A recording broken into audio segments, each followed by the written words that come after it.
无双城也来趟这趟浑水。雪月城趟的，又是多情的水啊！你要拦我们的路？我们只要他。一念成魔。若是我们不给又如何？杀了我们？伤而不杀，还是能做到的。就凭你卢玉宅，还有那个叫无双的小子？当然不是。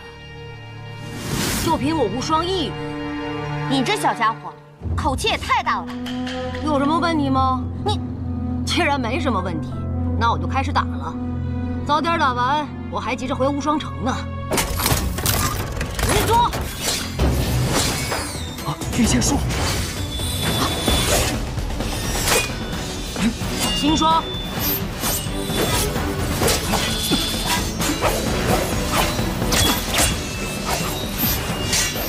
绕子柔，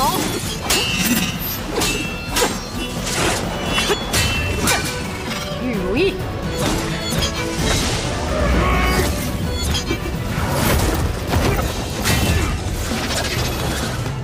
以这小子的年纪，就能操控无双剑匣放出4把飞剑，真是万中无一的天才。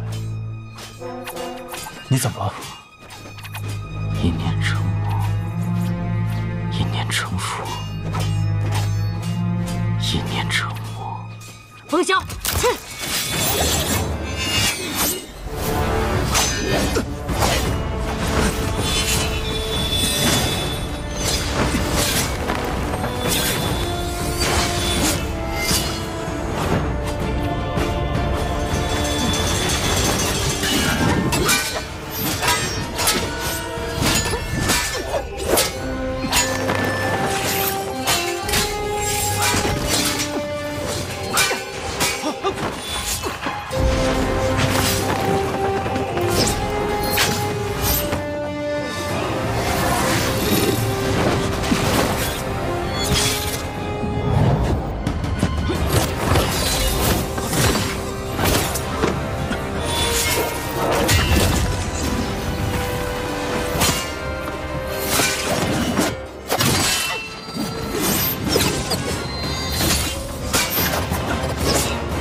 我才刚休息了这么一会儿，你就变得如此冷淡，看来还是需要我来扭转乾坤。原来好戏在这儿呢！出来！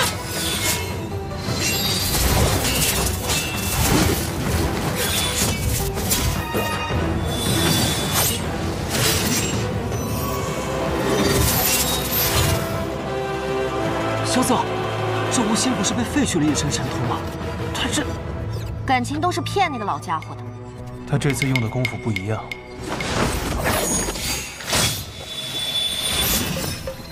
天眼通、神足通、天耳通，这不是罗刹堂乱来，这是真真正正的六通之术。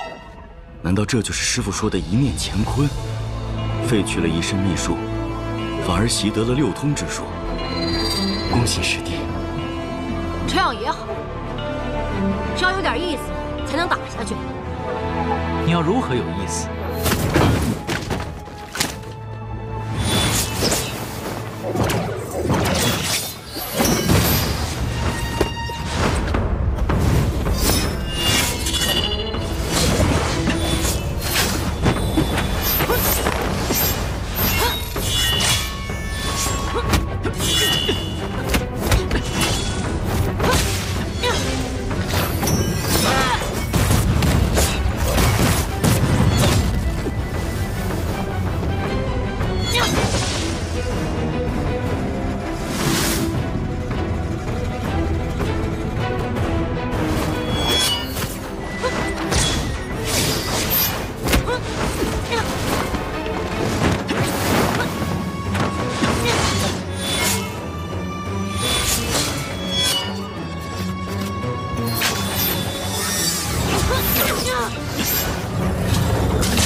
有什么感觉吗？啊？什么？是不是感到特别挫败？是有一些吧。本来这趟出门，想凭自己的本事闯出一些名头来，可这一路上遇到的所有人，一个都打不过。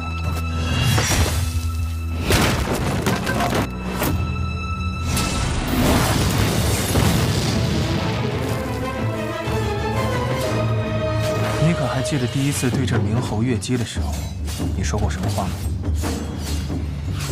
我说：“好大一把刀啊！好大一把刀！”不是这句。啊！想不到初入江湖就能遇到这样的对手，是我雷无节的幸运。 你看清楚了，这一代的第一名将会从他们二人中产生。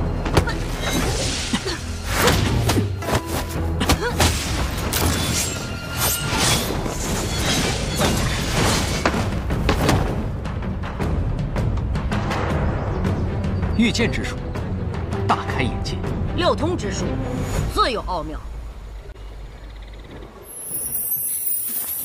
糟了，他受的伤太重了。 到极限了，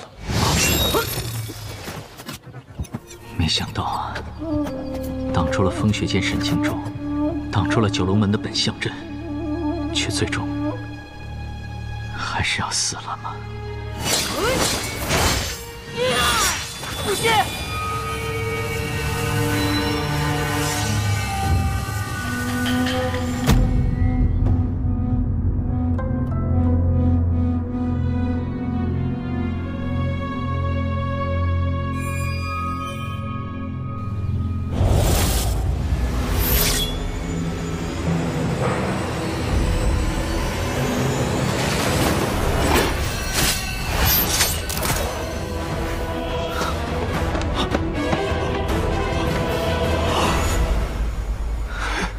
剑挡拿肉挡，还真是个傻子。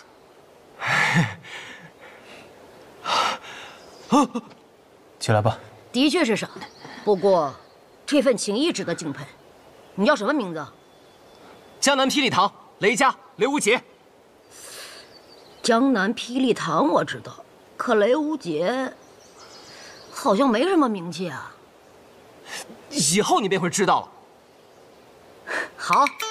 我的剑不伤无名之辈，今日放你一马。你可要记住了，日后一定要名扬万里才行。哼，那是自然。无双，为何不继续了？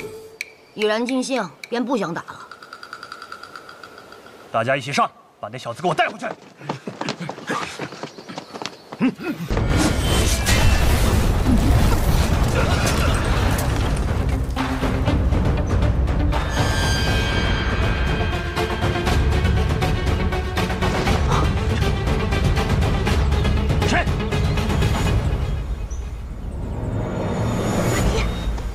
30寸。哎，这人是谁啊？雷无节，你要记住这个人。之前你遇到的风雪剑沈清舟、碎空刀王如森，虽都是1等1的高手，不过也只是之一罢了。而这个人，乃是当今用枪第1人，枪仙司空长风。枪仙司空长风。 雪夜城的3城主啊！你这口水都快掉下来了。把那个表情收一收，别太丢人。适才你问我是谁，你不认得我，可认得我这杆枪？见过枪仙。无双城这次派了这么多精锐，为了一个质子，真的那么重要吗？回去告诉无双城的那些老爷子，若真以为 抓到了一个孩子就能够颠覆整个江湖，那么莫说什么天下无双，这无双城的名字，我看也不用再叫了。还有，无双城难得找到一块良材美玉，可别用杀猪刀给雕了。这句话，烦请回去转告给宋彦回。前辈这句话，晚辈定能转告。如果到时候我没有忘了的话，刚才你留手了，不然的话，他们几个不死也会重伤。多谢了。不必谢，只希望各位伤愈之时有再战的机会。好。我的剑法虽比不上二师兄，但也练过几年。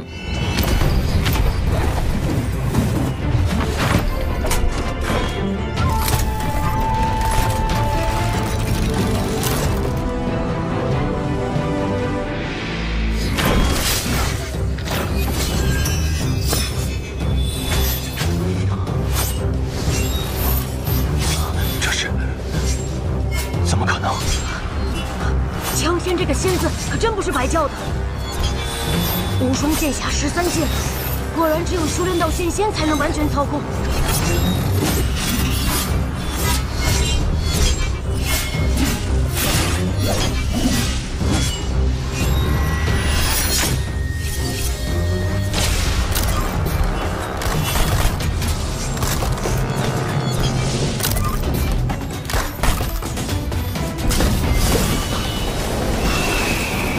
萧总，这把剑是……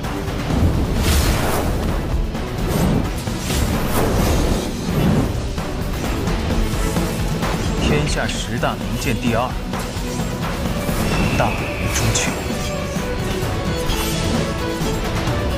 大鱼朱雀。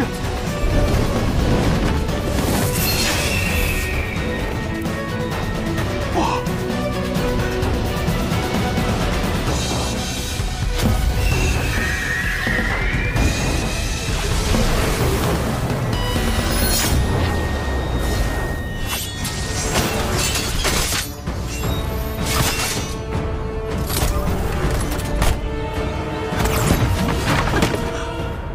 大明朱雀，司空长风。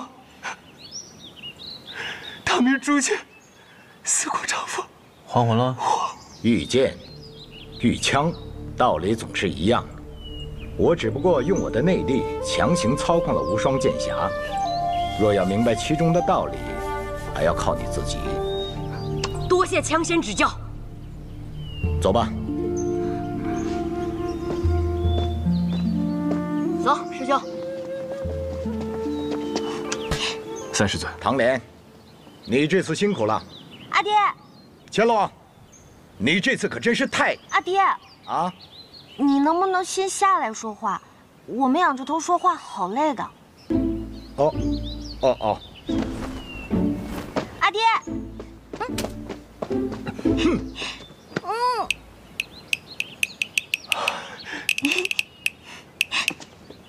阿爹，别生气了嘛，我错了，下次再也不会这样。还有下次啊！你知不知道，爹为了找你，把整个雪月城都翻过来了。哎呀，阿爹，我错了嘛。哼。哎呀，我错了嘛。3世尊啊，千洛这次确实胡闹了，一定得严加惩处。师兄，我一路上帮了你多少忙，居然这么说。啊，是啊，千洛也是好心的嘛。啊，你还有脸说？这一路上净拖我后腿，哪里有帮忙？拖后腿？千洛，这可就是你的不是了。怎么总给大师兄添麻烦呢？要不是我，他早就在美人庄内翻船了。我听说了，你好像帮他破了一个什么叫什么孤虚之阵，对吧？哼，就算你不插手，一个小小的孤虚之阵还难不住我。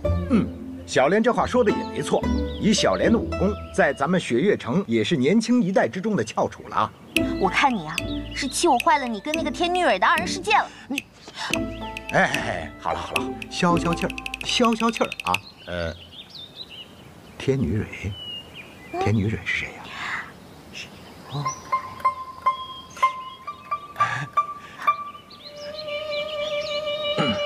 就是这。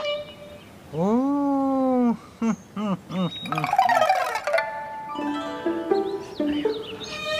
想不到天下闻名的枪仙，私底下是这个样子的啊！你知不知道？确实没想到，这个真是太帅了。我看他们3个聊一宿，应该不是什么问题。以后你可不能再这么玩了，听到吗？那个知道了。枪仙前辈，在下江南霹雳堂雷家堡雷无节，正要去雪月城拜师呢。小伙子，看上去也是一表人才了。啊！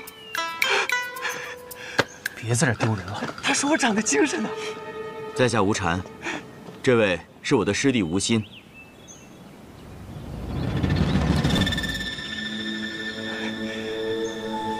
让你们受苦了。本来我早就该到的，只是在半路上遇到了一个旧相识，拉了拉家常，所以耽误了时间。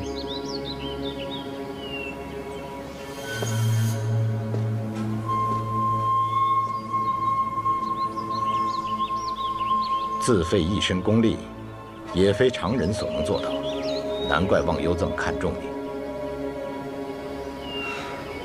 你也是来带我走？不，雪月城特来此地，恭送叶安氏回宗。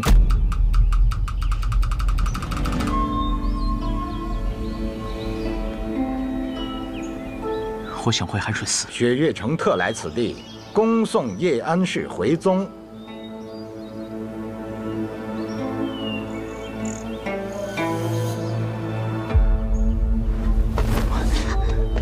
白发仙，白发仙，我刚刚说的那位旧相识，就是他。莫叔叔。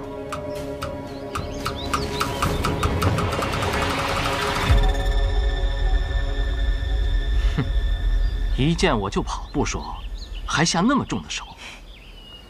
你还认我这个叔叔啊？莫叔叔武功这么高，我哪能伤得到你啊？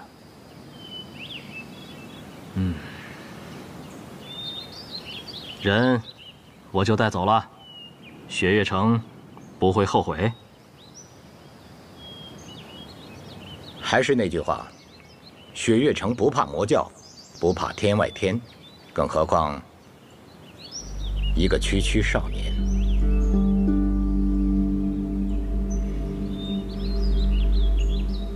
走吧。等等，小子，你想怎样？你要带他走，可问过他同不同意？他本就是天外天的少宗主，不回天外天，难道回那寒水寺吗？那他若是真想回这寒水寺呢？小子，你找死！当真以为我怕了那躲在雷家堡的雷轰，不敢杀你？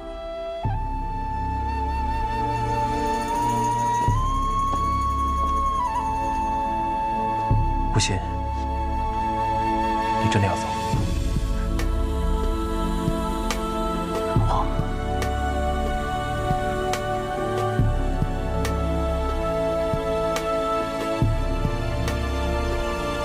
？12年的契约已满，你本该就走的，为何还犹豫？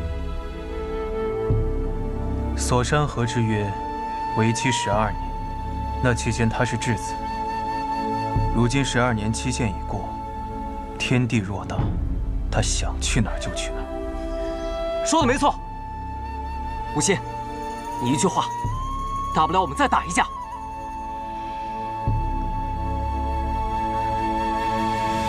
你就要拜师雪月城，又如何能与枪仙动手？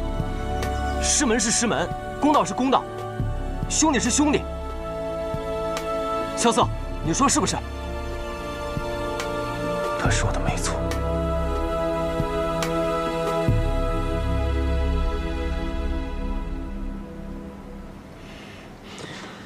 少宗主，莫叔叔，莫叔叔，你这是做什么？少宗主，天外天等待少宗主回宗，已经整整12年了。如今的域外16派4分5裂，唯有天外天从未有一人离开。我们都等待着少宗主回宗，重掌大局。寒色静悄悄，转身江湖路迢迢。天外雪飘飘，冷月的滚烫云知道。人间风萧萧，尘世因不觉思渺渺，宿命了一了，平心而动开怀言表。跋涉千万里惊涛，踏歌着浪潮，悠扬了年少。刀剑唇齿相依，肝胆相照，真情比天大，梦何惧渺小。任凭恩怨多纷扰，踏歌长啸，我明白了，我走了。锋芒同行，天涯海角，下一通逍遥，有只脚不寂寥。恭送天外天宗主叶安氏回宗。枪仙就不要再逼我了，无心知道了。其实啊，老和尚都已经死了，回不回那座寒水寺已经不重要了。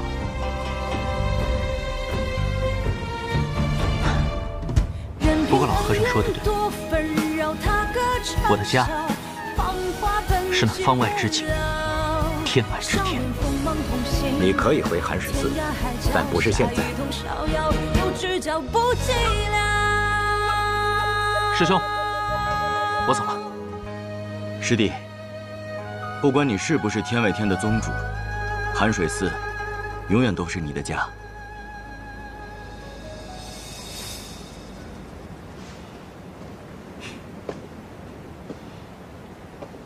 教你的拳，要记得打。那道拳看似普通，千百万遍打下来，水滴石穿，聚沙成塔。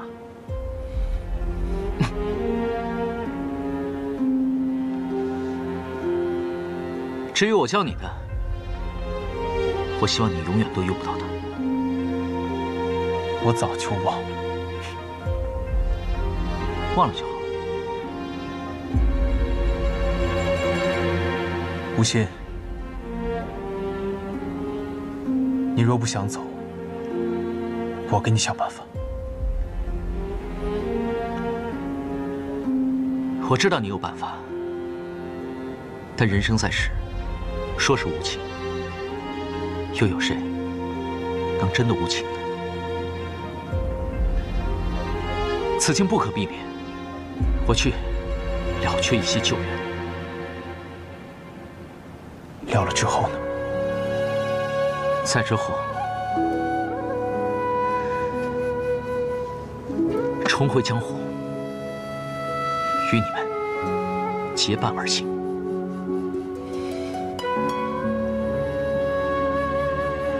剩下那口棺材怎么办？就地埋了吧。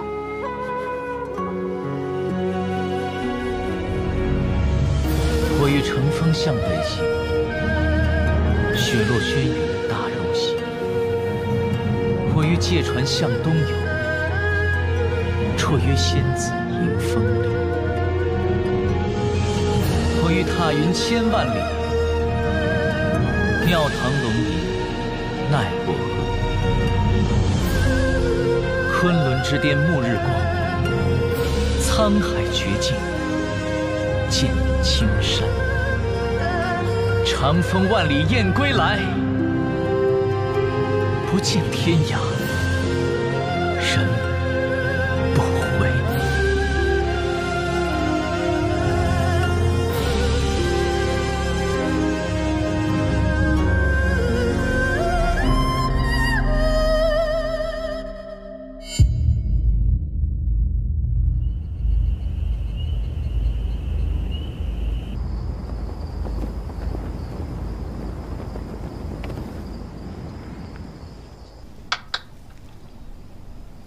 哎呀，熬了半宿，终于等来一招好棋。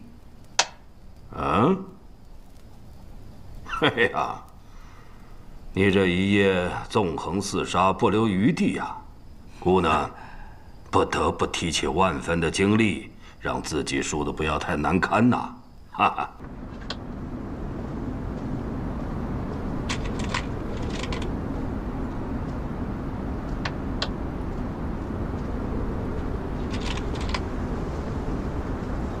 那小家伙已经闯到10几层了，定是来寻你的。你不见见他吗？说不定是雷家，让他来寻雷云鹤的。若是雷家派他来，他就拿着名次找我了，何必去闯登天阁呢？我见过那孩子，一袭红衣，和他母亲当年一模一样，只是那傻乎乎的性格是学他爹爹的。和你听说，你等的那个人也入城了，你为何不去见他呀？你都不急，我自然不急。师兄呢？为何没跟你一起来？他呀，他为了酿他的孟婆汤，要去海外仙山去寻求他最后一味草药。孟婆汤，过去的事情，他就那么想忘记吗？他最想忘记的，只是一件事情罢了。哎，我们正聊着雷无节，怎么一下子拐到大师兄那儿去了？哎，说真的，你真不想去见他？哎，我说你这个执拗的性子啊，真得改一改。他可是你的……哎，罢了罢了，不提雷无节了。除了雷无节之外，还有一位你故人的弟子也来了。故人？望城山，赵玉珍。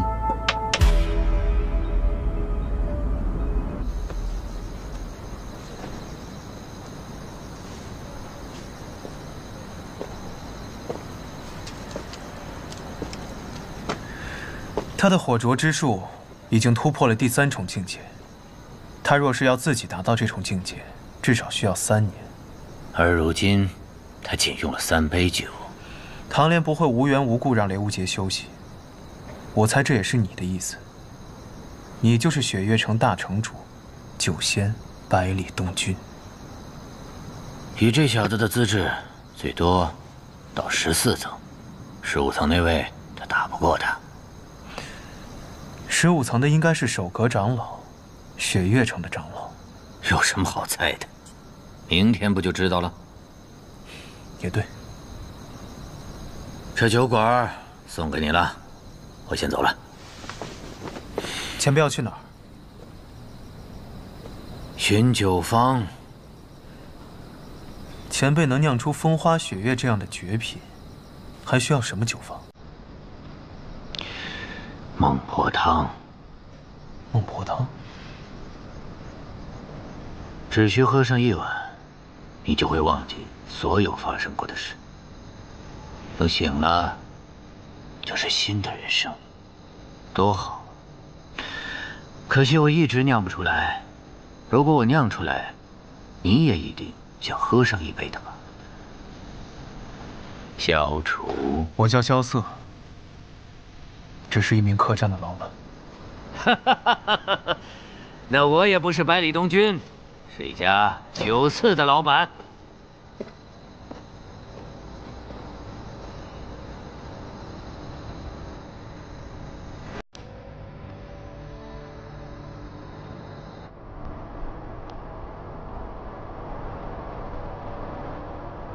自荐的时候要放。走，收回来。停字，收回来。姐姐，我不要了，我不要了，起来，小杰最乖了，不哭了，不哭了，我们继续练好不好？那我们再站起来练一下好不好？真乖。15年了，我还真是一个不称职的姐姐。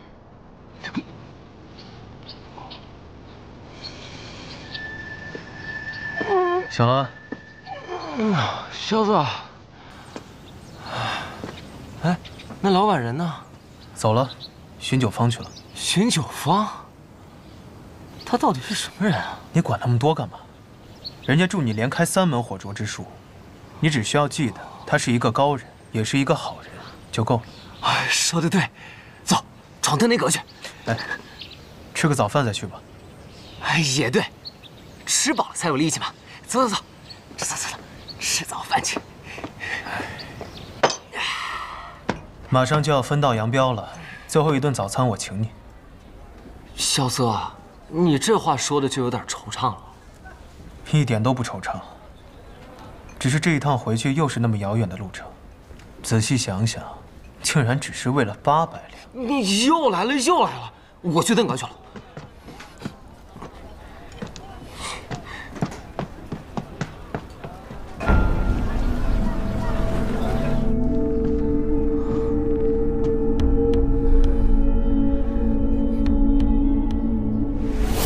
雷云鹤，我师叔雷云鹤，他怎么可能出现在雪月城，还做了首个长老？这件事儿，你们的门主雷千虎也是知道的，也曾派人多次请他回雷家，可雷长老对雷家的人却闭门不见。至于为何，等你见到他的时候，自然就知道了。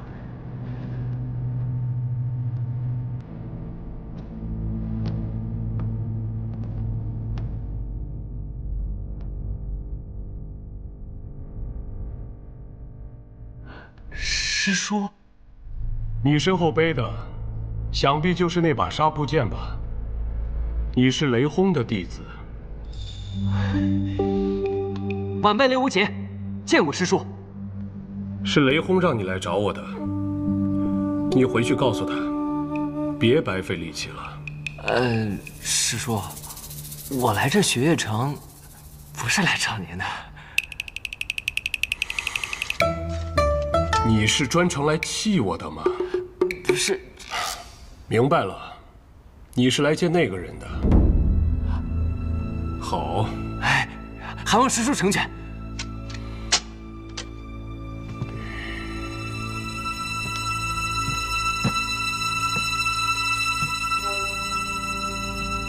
你若想见那个人，只需要赢我。那，师叔。得罪了。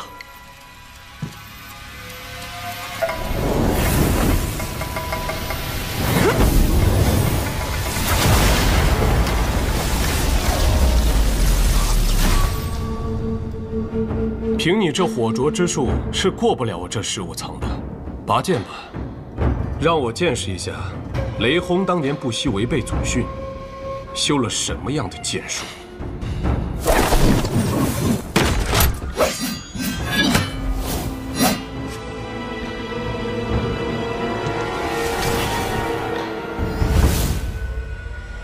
师叔，小心了！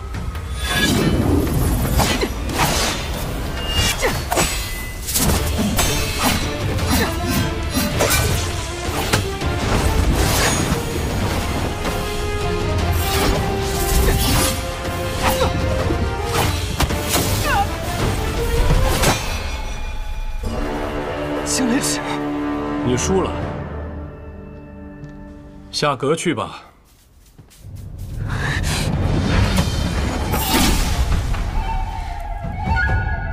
晚辈此番闯阁，有必胜的决心，还请师叔不必留手。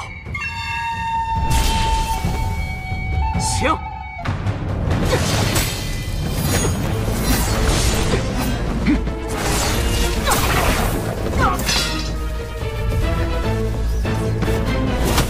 这小子不过区区金刚凡境，竟如此难缠。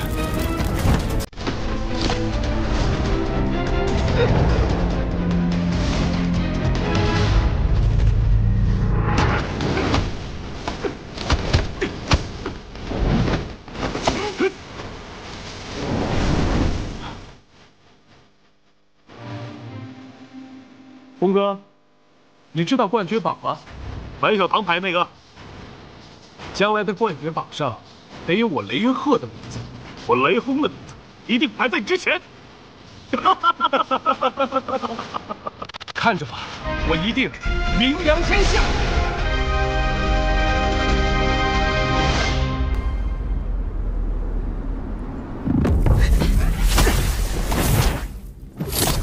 你小子不要得寸进尺。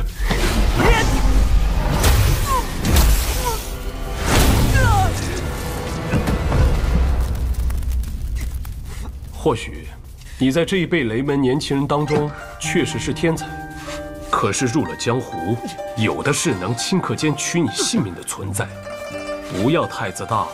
这我早就明白。我一路来到雪月城，见过了数不清的高手，威震江湖的前辈，连名号都不知的神秘人，还有我的同辈，这令我难以望其项背的真正的天才。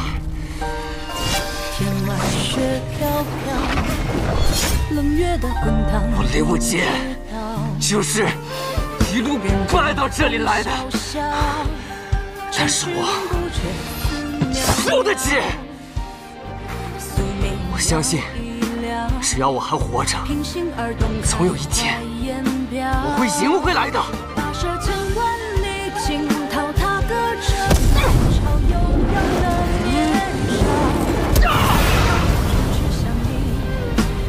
相照，真情比天大，梦何惧渺小。任凭恩怨多纷扰，踏歌长啸，芳华喷溅啊！少年风梦起，天涯海角，一同逍遥，有只脚不寂寥。多谢了。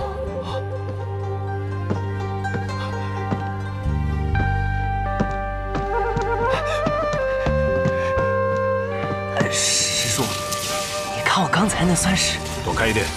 啊！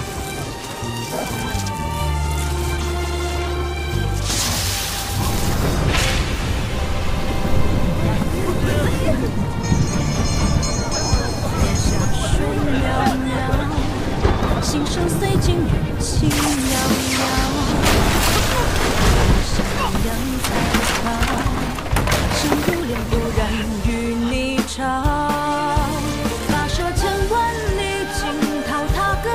原来如此，境界跌落，不是因为重伤，只是心颓了。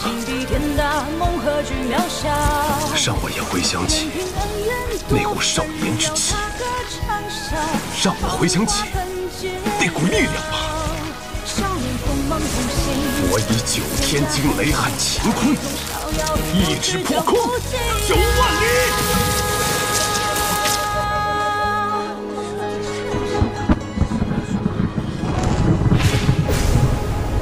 想不到，这15层的守阁人竟然是雷云鹤。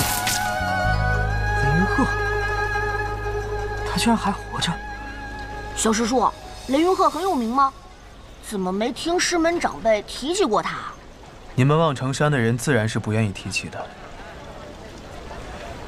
这雷云鹤当年可是号称9天惊雷撼乾坤，一指破空9万里，同雷梦莎、雷千虎、雷轰并称为雷门4杰。当年最出名的一战，便是打上了你们望城山。上山之后，他要挑战赵玉珍，一指截断上山道，2指掀翻乾坤殿。这第3指，则是对上了赵玉珍的青霄剑，却被一剑斩断了一条胳膊，从此销声匿迹，再也没有在江湖中出现过。传言他早就重伤而亡，没想到躲在雪月城。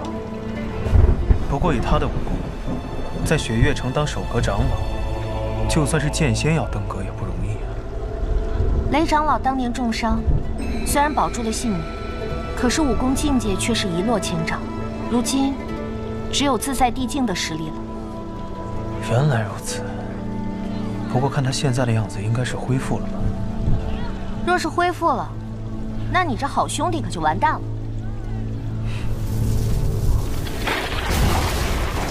哇！云鹤兄，恭喜你重入逍遥天境。可是，这登天阁也是花了大价钱建造，还望云鹤兄手下留情啊！你这一个雷劈下去，我这登天阁可消受不起呀！我就劈了你这登天阁又如何？求你了！你小子不错。师叔谬赞了。你想登上阁顶，然后带那个人去见你的师傅？好，到时候我也去。啊？阿离，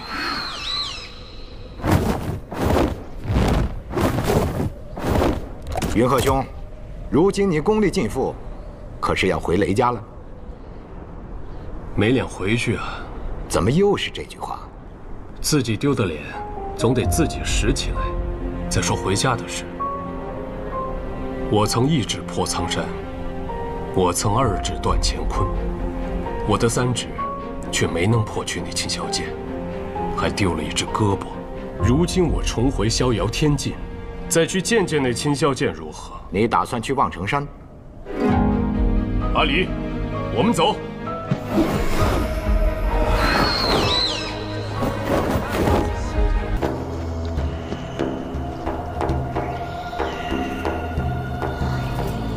宗主，关于你的那几个朋友，刚刚有一些新的消息传来。他们最近怎么样了？唐莲离开余师，回了一趟唐门，见了唐门师傅唐莲月一面。萧瑟和雷无杰却是兜兜转转，又行了3个月的路，才到雪月城。雷无杰前去登天阁，一直到了阁顶，与玄剑仙赵玉珍的弟子一同问见雪月剑仙李寒一。虽然最后被一剑打了下来，但是却被李寒一收入门下，成为了他第1个弟子。这小子运气倒是挺不错的，能被雪月剑仙收入门下。不过听说他的另一个师傅雷轰和李寒一倒是有不少渊源。但另一个呢？那个抠门的老板回他的雪落山庄了。萧瑟也留在了雪月城，并且成为了枪仙司空长风的弟子。我还以为会是酒仙百里东君。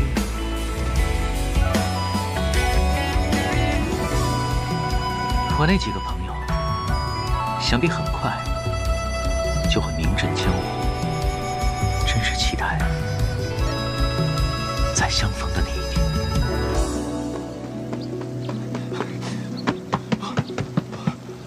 萧瑟，醒了？我睡了多久啊？1天1夜了。这么久？那你在这儿等我，是要跟我道别啊？哟，这么想让我走啊？是不是知道自己赔不起那800两，想赖账？不是，那个，哦，我找大师兄要去。去吧。那你等着。要什么呀？3师尊已经给他钱了，小心被他骗了啊！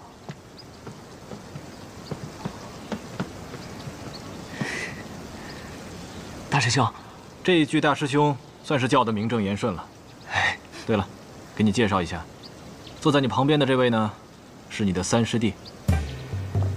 3师弟，在你拜师2师尊之后，萧瑟也被3师尊收入门下。虽说这雪月城内大家都是师兄弟，3位城主也只有我们3个徒弟，但是不管是从入门的先后，还是师傅的辈分，都应该这么办。你说对吧，3师弟？想不到呀，我竟然能和萧瑟兄弟成为同门。本来还想着这一路走来，你要跟我道别，我还有点舍不得。现在好了，我们可以一直在一起了。谁跟你一直在一起？滚一边去！雷兄弟真是少年心性。我跟你们2个说，咱们3个就一起闯荡江湖，就像那3位老城主年轻的时候一样，也去搞搞天下第几当当。我觉得不错。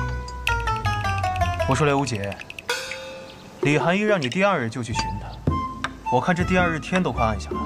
堂堂雪月城2城主，向来一诺千金，晚了1刻，你们这万山5祖的约定，怕是就不作数了吧？告辞。小憨货。他这个年纪的少年郎，不就是这样吗？一路向前冲，万事抛脑后。所以才叫他憨货呀。话说你赖在这雪月城不走，真的是为了那800两？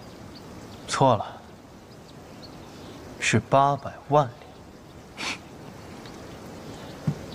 萧瑟，我有一个问题想问你。当年连岳师傅将我送至雪月城的时候，让我替唐门等一个人，这个人是你吗？当然不是。想都不想便说不是。我说你这人还真是奇怪，你就算要等，也应该是等一个如花似玉的姑娘，你等我一个大老爷们干什么？你看着像是一副久经世事的样子，可实际上你才多大呀？你也就比雷无节大个几岁吧。管得着吗你？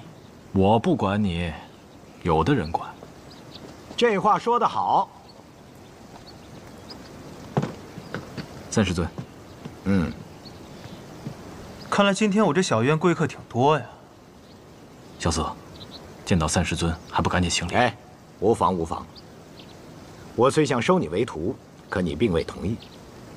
唐莲、千洛，你们2个守在外面，我和这位萧兄弟商量些重要事情。是。是。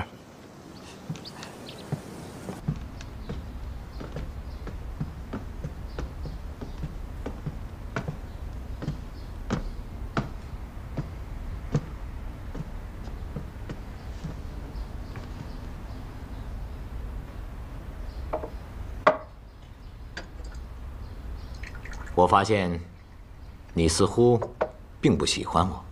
我为什么要喜欢你？因为你是天下独一无二的枪仙吗？是因为那件事情而怪我？我也不怪你。趋利避害是每个人的选择，我只是不像他们一般看得起你罢了。独一无二的枪仙又如何？想收我为徒？你还不够资格。当年你王叔入狱之时，我手提长枪，本已打算冲出雪月城，直奔天启，可我当时却收到了一封信。这封信是你王叔亲笔所写。王叔信上说什么了？他要我接下来无论发生什么事情，都要留在雪月城。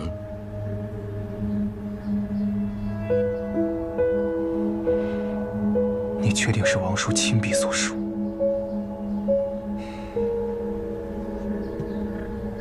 你王叔的笔记，你应该比我更清楚。龙飞凤舞的，天下间无人能够模仿。我本打算不听他的，可当年他却号称算无一策的倾相公子。我想，这或许是他计划中的一个环节。我倘若去了，或许会破坏他的计划。可是我万万没有想到，他却死了。谁也不会想到这个结果。我真的很后悔，我当初就应该把他的书信撕得粉碎，然后冲去天启把他给救出来。可是今日，我绝对不会再做让我自己后悔的事情。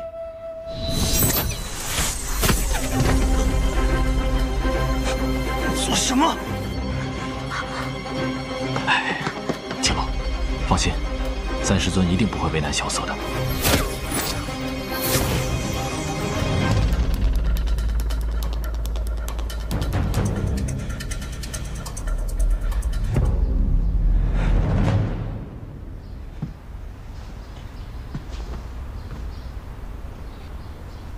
看来，你并不是伪装的，你的武功的确是被废了。多管闲事！哎，我司空长风乃是药王辛百草的半个徒弟，若论医术的话，天下我至少也能够排名在前5。所以，你有办法？你血脉不畅，这会给你的隐脉带来严重的后果。什么意思？多运动运动。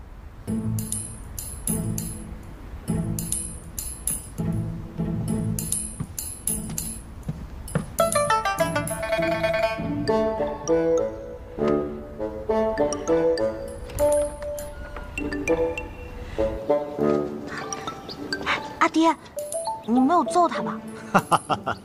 你说呢？哎，伽罗，你不是说最近练功没有对手，少了一些激情吗？阿爹，你怎么突然提这个呀？这个萧策啊，轻功身法不错。哎，你的枪要是能够追上他，那便提升了一个境界。我刚才已经跟他说好了，以后啊，你们两个一起练功。我什么时候说过这样的话了？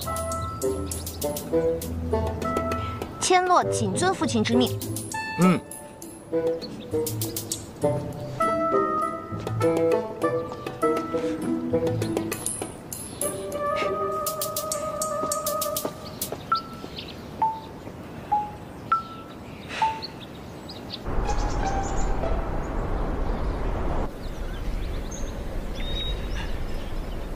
师傅，师傅，只身。为何来的这么晚？我太累了，睡过头了。跪下。哦。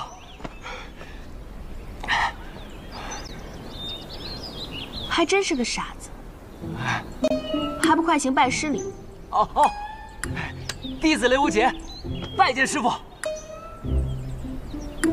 我怎么收了这样的一个徒弟啊？起来吧。哎。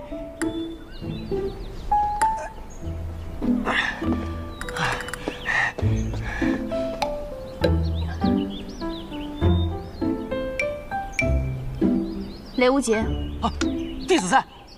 身为剑客，你可知道自己是为何拔剑？为何拔剑？有人拔剑是因为想做英雄，想以一剑之威势平天下不平事；有人拔剑是因为畏惧，因为他不拔剑，其他人就会拔剑。如果不想死，就只能拔剑。那么雷无节，我问你，你是为什么而拔剑？师傅，这个我还没有考虑过。那你当年为何选择练剑？那日我看见师傅长袖一挥，一柄火红色的长剑冲天而起，那一道红光竟将云彩都染得通红。我生平从未见过如此玄妙的剑术。那时师傅便问我是否想要习剑，我都没有犹豫。只因那刻，一剑之美而震撼。对，剑是这世间最美的事物。你师父若不是见了一剑之美，现在也不会落得这般田地。可你说的是习剑，我说的是拔剑，两者却是不同的。习剑可谈风流，而拔剑就只能问生死了。生死是，江湖上，生死倒是一件很简单的事情，就好像一言不合便要拔刀相向，刀剑把脖子一抹，死了便是死了。但我雷无节不认同这样的江湖。江湖胜败常见，生死又是何必？所以，拔剑可以论剑道，不言生死。你不想论生死？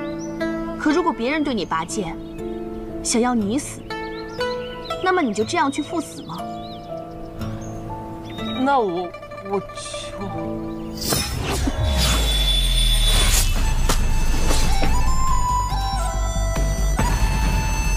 此剑名为听雨剑，是剑心种种主所著，风雅四剑之一，为师赠予你了，就当是拜师礼。听雨剑。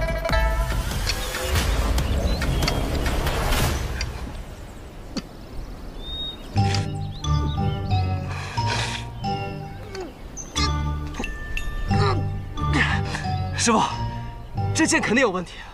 听雨剑它是有灵性的剑，它是认主的。你心中没有拔剑的意志，所以拔不出它。听雨剑，那可是你初入江湖时得到的第一柄宝剑呢。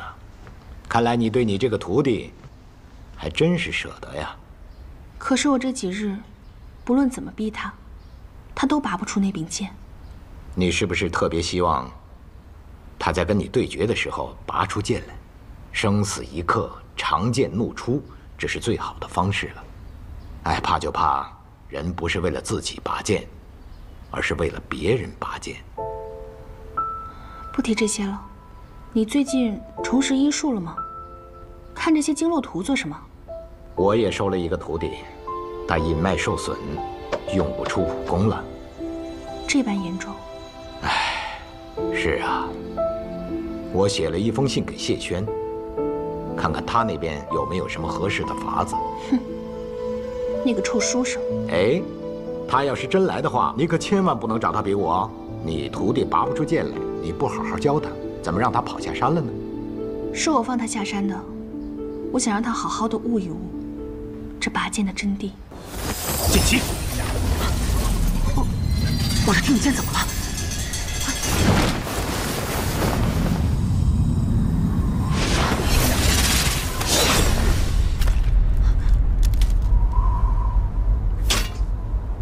你，我就说你是个姑娘妈。可是我还是说错了，你应该是仙女吧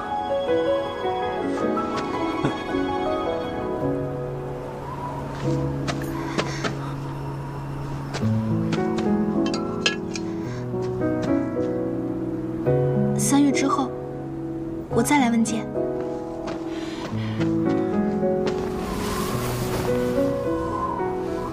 连声音都这么好听。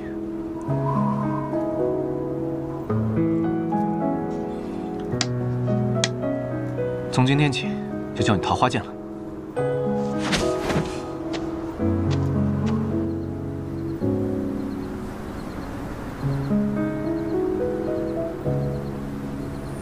那一次之后，赵玉珍居然就真的坐在那棵桃花树下，等了3个月，只等到冬去春来，山桃花开，都不需要用离火镇心诀，就能很快吃到那又大又甜的桃子了。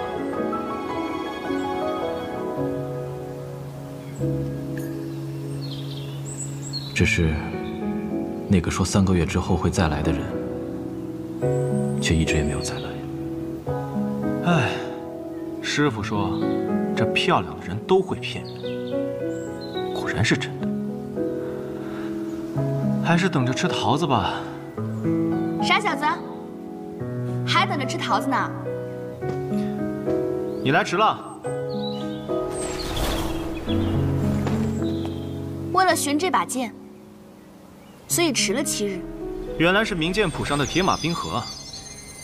这把剑不错。小仙女，你怎么又戴着面具啊？戴着面具好丑。你还是摘了面具更好看些。多话。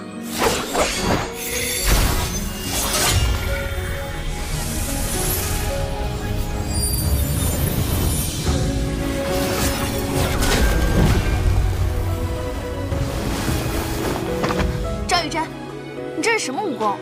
我望城山秘学，大龙象力。你为何不出剑？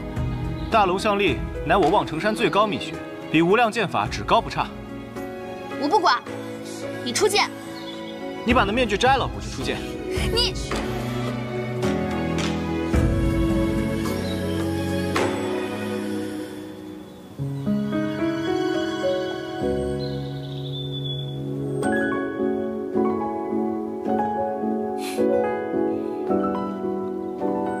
现在好了吧？出剑。好话。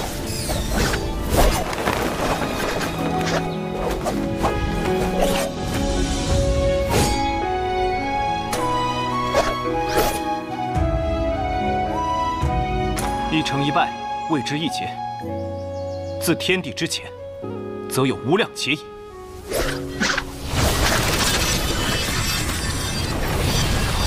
若深处，闻你轻声悠悠的低诉。赵玉珍，你这是什么剑法？无量剑，无量劫，入此劫之人，生生世世，万劫不复。好，不愧无量之名，我也有一剑。红烛伴着你画下情路，风雪漫天，笑年华几度。月溪花尘。烟江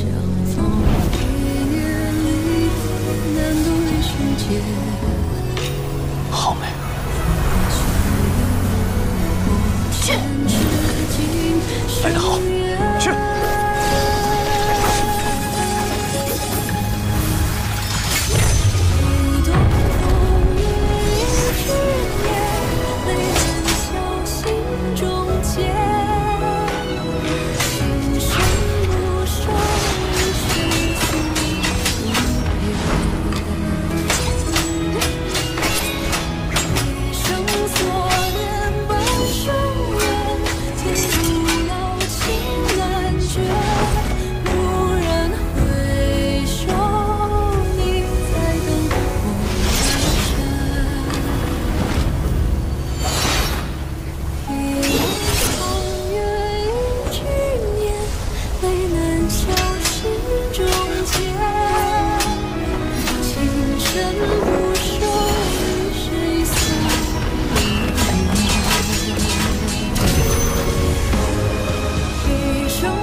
你先说。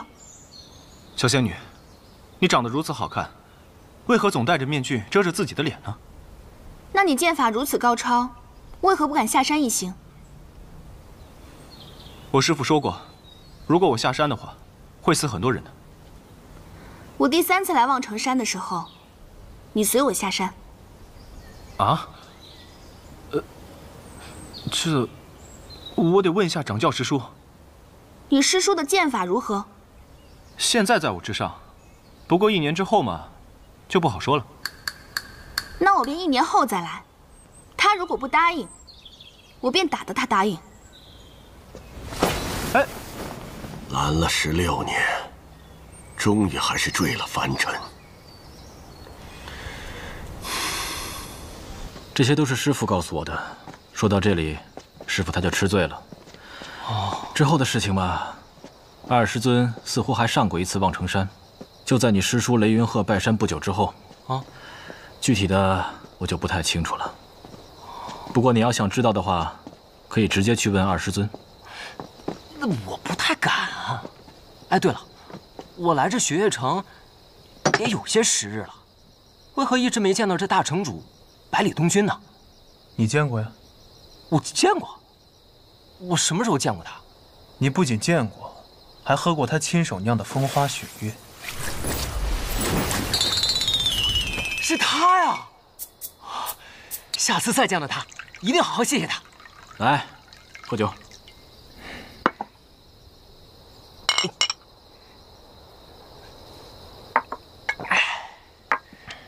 哦，对了，我还有一个问题。这赵玉珍为什么不能下山啊？江湖上关于赵玉珍的传言很多，传说在她出生之时，一道霞光照进屋内，望城山老天师亲自下山迎接，因为她是神仙转世。之后便把她接回望城山，从此再没下山一步。有人说这赵玉珍不能下山，是因为老天师吕素贞的一道真言。说是如果让他下山，便会引起市局动荡，甚至会影响天启城里那一位的位置。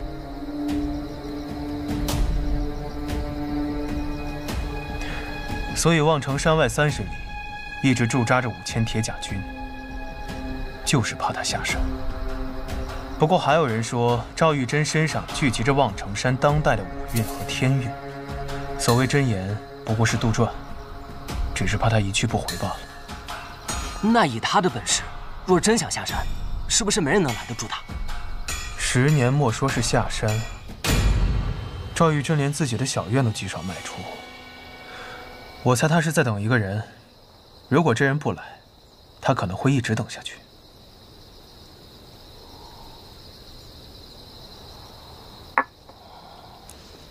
你有心事？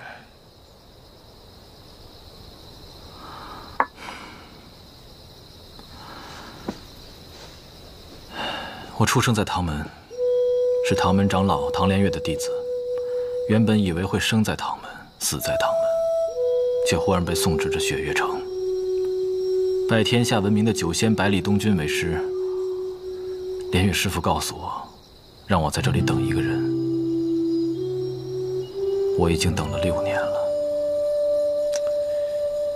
你们唐门的人总是这样，从一出生开始，就被赋予了太多使命，所以活得一个比一个累。雪月城的事你要管，唐门的使命你又不能忘。这个世界上这么多人，每天活着，不过也都是为了自己活着，哪有那么多的事情要想？话说你留在雪月城，真的是为了银子？毕竟事关银子的事，都是大事。800两，还真是大事啊！错了，是800万两。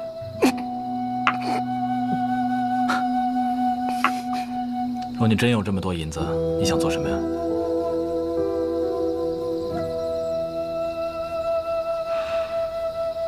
招兵买马，踏碎那天启城。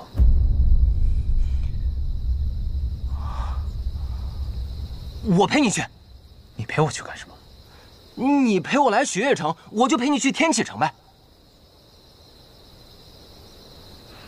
好。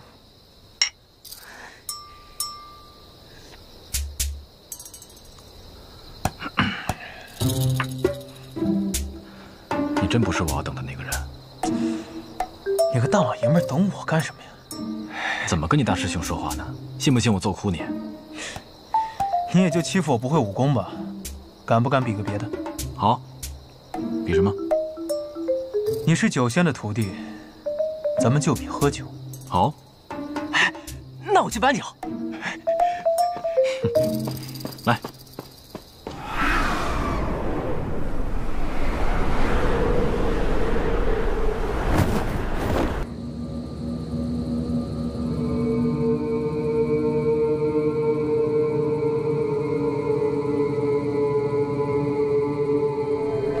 望城山。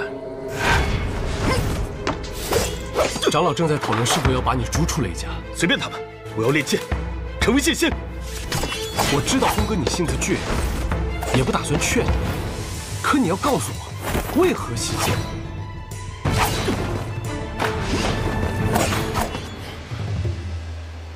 因为在望城山上，我见到了。怎么回事？天底下不可能有这么强的剑气。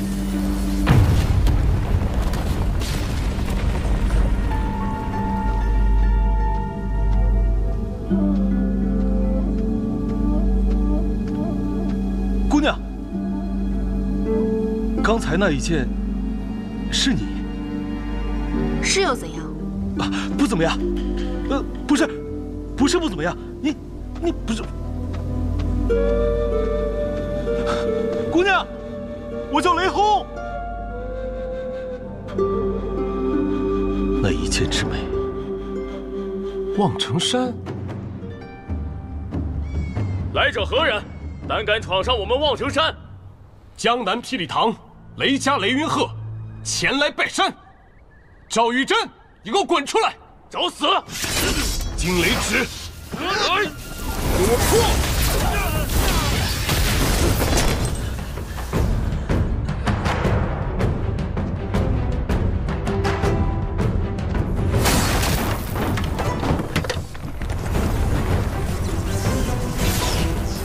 我兄弟见了你的剑，说世上武学最美的乃是剑，我也想见识一下。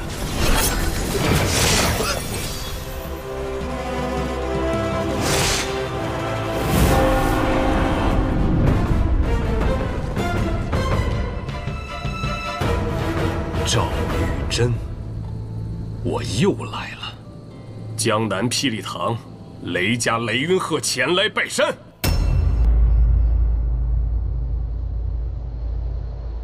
春庭乐舞，遥香老光武。不转回廊，半枚丸面香，青云薄雾，总是少年行乐，不似秋光，只与离人照端着。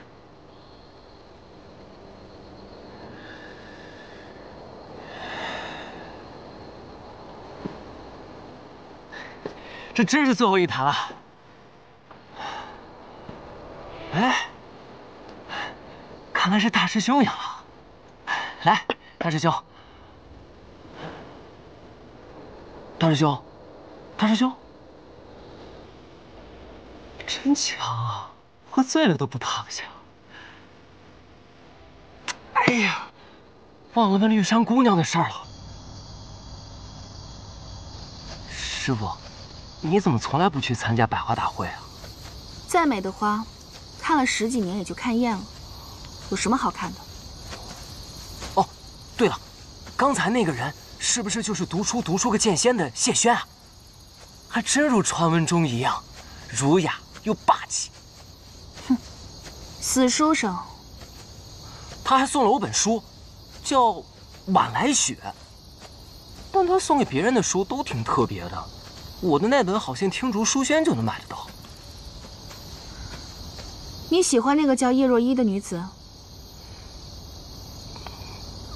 啊？为什么？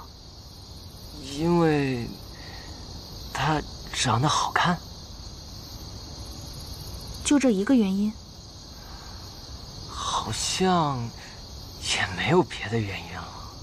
哼，你也倒是坦诚。师傅，我说她长得好看，不是因为我喜欢全天下所有漂亮的女子，只是我见她的那一面，就觉得自己有些不对劲了。但仔细想想，我不了解她的过去，也不知道她的性格，连她喜欢什么、讨厌什么也不知道。想来想去，或许也只有那一眼的心动吧。又或者是，她长得好看，可是长得好看的人都喜欢骗人。哎，师傅，您这么说，您被漂亮的人伤过？师傅说，这漂亮的人都会骗人，果然是真。师傅，我错了。我第3次来望城山的时候，你随我下山。啊？那我便1年后再来。哎，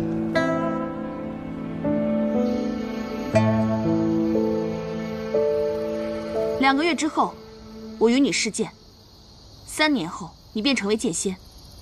这是我们之间的约定。什么时候有这样的约定了？哎，师傅，你等等我呀！谢轩先生是你找来的？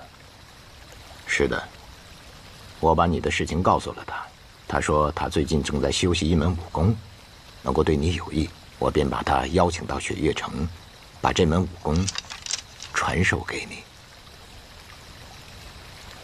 谢谢。你不用谢我。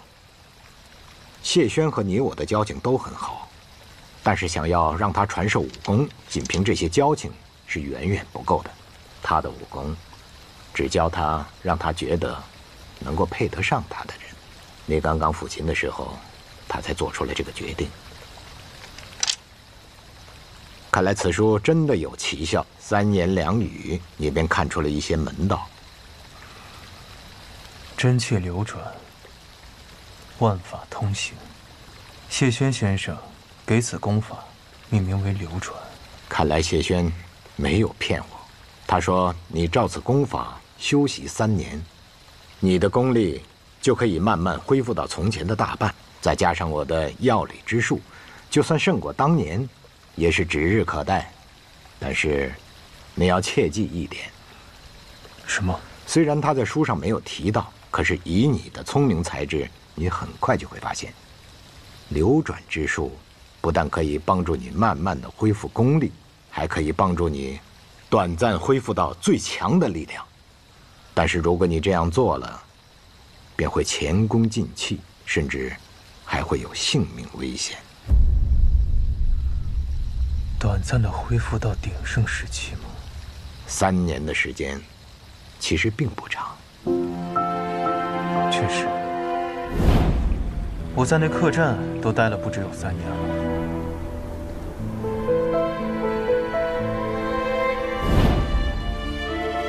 但是术法，术在先，还必须要有法。什么是法？法便是你的心，身体上的病可以医治，可是内心的呢？我知道那件事情对你伤害很大，但是我真的希望你能够坚强地走出来。阿爹，哎，乾隆啊！阿爹，怎么不等我回来，百花会便结束了？哎，你这个丫头哎，爹喊你的时候你不理爹，现在大家都走了，你又怪我们结束的太早。哎，你这个丫头！我听说如剑仙前辈也来了，还给每个人都带了本书当礼物。我的呢？你的，当然有了。来，这是他让我转交给你的。哇！哎，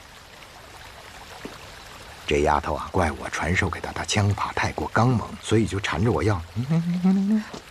阿爹。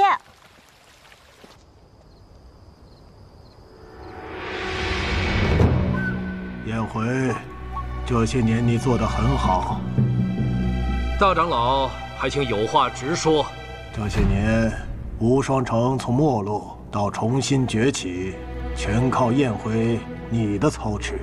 你是中兴之才，但是无双城现在需要的却是一个开疆辟土之人。哦，一个野心勃勃的人。对，今日起，城里的大小事情，你就不用再操劳了。交给松涛负责吧。师兄，好久不见啊！这无双城城主的位置，我本来就没有多大的兴趣。但是，松涛，他没有这个资格。你说什么？松涛当年的武功便不如我，所以他才出走无双城。如今你们把他找回来，不过是因为他更容易控制。更愿意听你们的命令行事罢了。颜回，你逾矩了。我这个城主可以不做，但我要推荐一个人，我该有这个权利吧？当然。就这小子吗？就你这小毛孩也想当城主？先和我试下刀吧。确实是个小毛孩。无双，来了，师傅。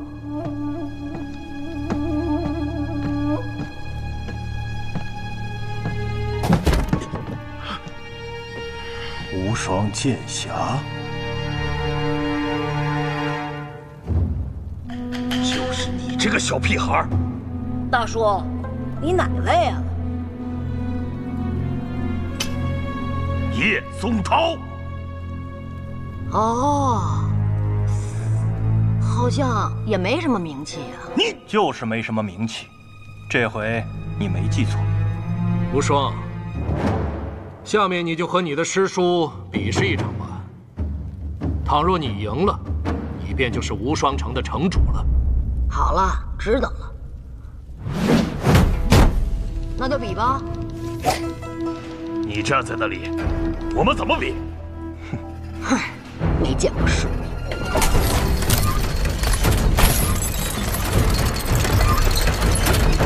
云霜、清霜、风香、绕指柔、玉如意。陪这个大叔好好玩玩。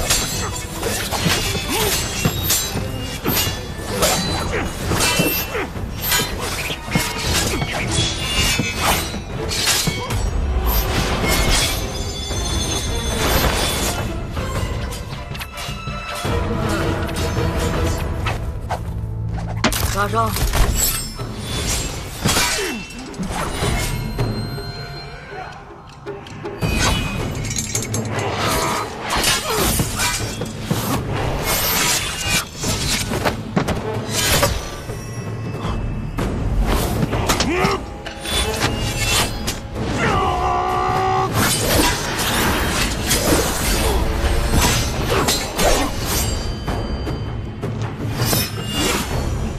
你的刀叫断破，我的这柄飞剑叫杀生，也算是你来我往了。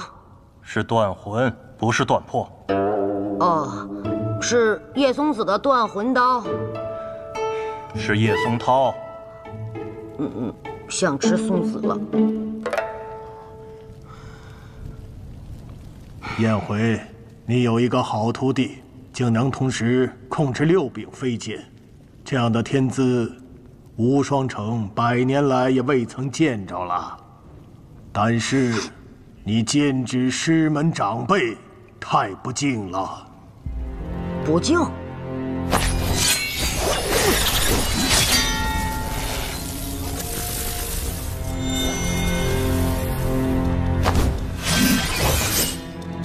年轻人资质颇高，值得赞许，但是你太不把长辈放在眼里了。大长老挺厉害呀，你怎么不当城主？我老了。我倒是挺年轻，你觉得我能当城主吗？燕回，你培养了一个无双剑侠的主人。是。这样的人应该带领无双城回到真正天下无双的时候。一座城池的命运，真的要压在一个孩子的肩上吗？师傅，我虽然记性不好，但我才不是孩子呢。我是无双，天下无双的无双。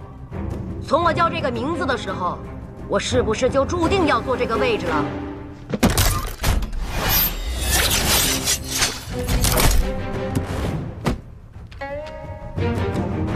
师傅，让个座。大胆！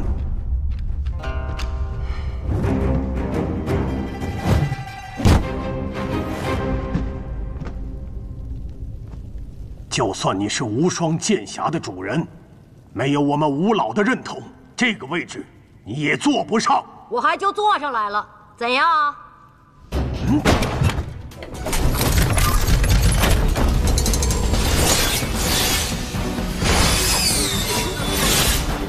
大长老，你说这位置我能不能坐？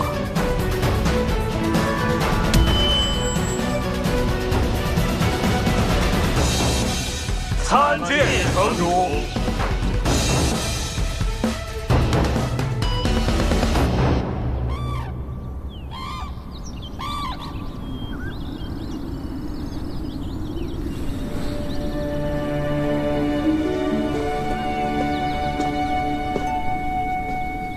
师傅，我来履约了。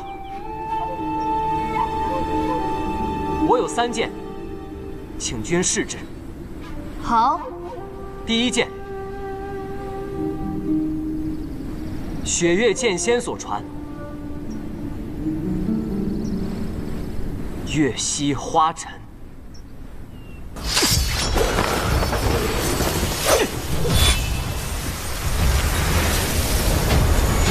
最后，明侯拼死杀了天泉老人，自己也受了重伤，被赶到的月姬救了。三师尊，怎么了？那傻小子下山了。下山？赶紧去吧，或许还能赶得上看他最后一剑。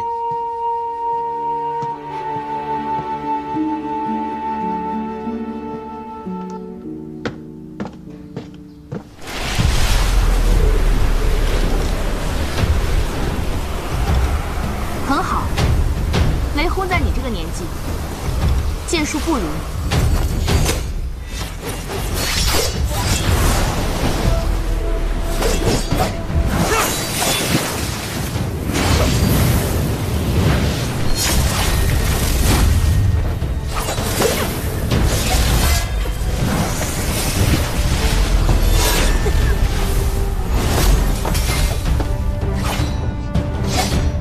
师傅，这一剑，徒儿算是接下了吧？勉强算是接下了，不过，只有这个程度的话，你接不下剩下2剑。只有用这个办法了。剑回！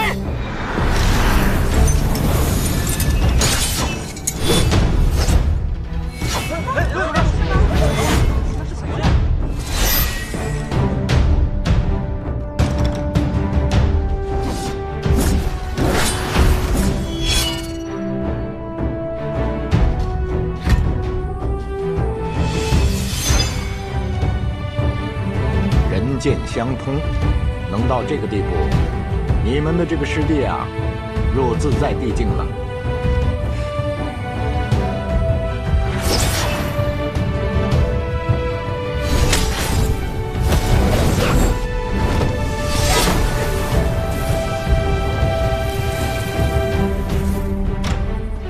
第二剑，双手剑术。其一，雷门剑客，雷轰所传；其二，雪月剑仙李寒一所传，名指云烟。这第二剑，请师傅试之。好，为师也赐你一剑。这一剑也有一个名字，叫平地一声雷。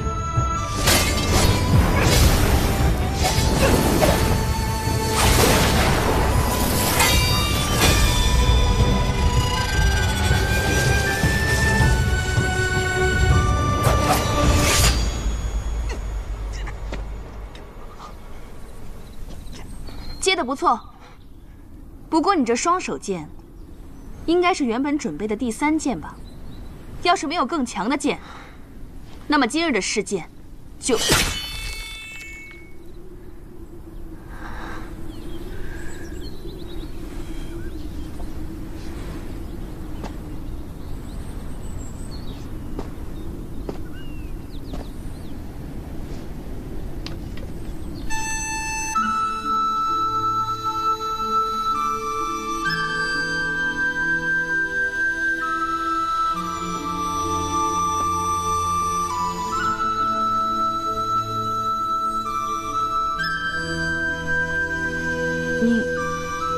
这是什么？这就是我的第3剑，我姐姐所传。走，刺剑，你的右腿要弯一点，眼睛看前方。好。3才剑法，平刺，刺，扫，收回来。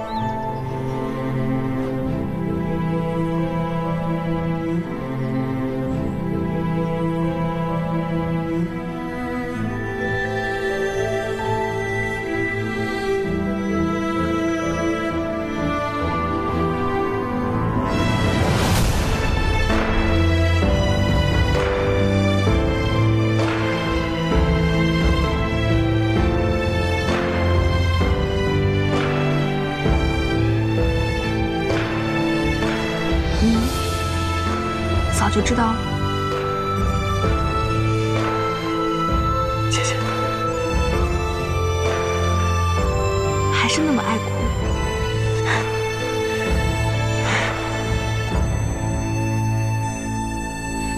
小姐，这些年你受苦了。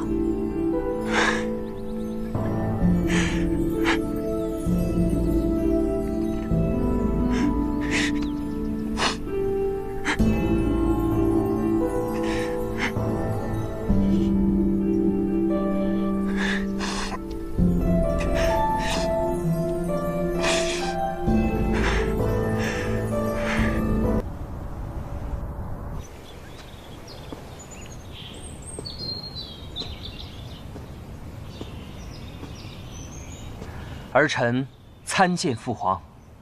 哟，哈哈，虫儿来了！哎呀，来来来，坐。谢父皇。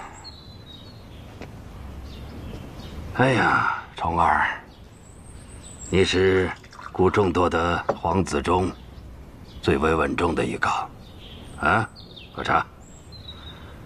也是故呢最值得信任的孩子，很好啊。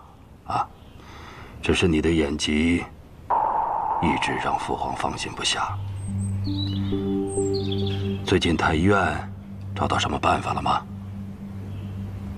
回父皇，儿臣一直在服用汤药，这么多年，也只是勉强能看到些虚影。故会派他们继续去寻找名医的。虫儿，总有一天，你的眼睛会治好的，啊！让父皇操心了。对了，父皇，不知今日召见儿臣，所谓何事啊？哦，姑听说天外天那个质子回去了。12年约已满，按理来说是该回去了。对了，父皇，这件事情不是已经交给锦仙公公处理了吗？既然锦仙公公同意放他走，就是觉得他对我们北离不再造成威胁了。他个孩子家，能刮起怎样的风浪？姑才不在乎这些呢。只是姑呢，收到的消息是，在他的身边有一个人陪伴。那个人嘛，好像就是楚河呀。楚河？嗯，一定是有人妄言，六弟怎么会和魔教之子混迹在一起？姑不在乎这个。父皇，儿臣不太明白您的意思。姑找了他这么多年，却一直没有半点消息。如今呢，终于出现了一个跟他相似的人。他跟谁混迹在一起，又有什么关系呢？听锦仙说，那魔教质子风姿卓绝，跟老六也颇有几分相似。他们两个能成为朋友，并不令人奇怪。父皇的意思是想让儿臣去探一探这消息的虚实。是啊，虫儿，你可愿意替父皇去做这件事儿？虫儿愿意一试。如果消息属实，虫儿一定竭尽全力把老刘带回来。好，虫儿，带上姑的口谕，告诉他，只要他愿意回来，姑可以免去他的一切罪过，还他的皇子身份，甚至他可以重袭王爷之位。只要他能回来，那他就是永安王萧楚河。儿臣遵旨。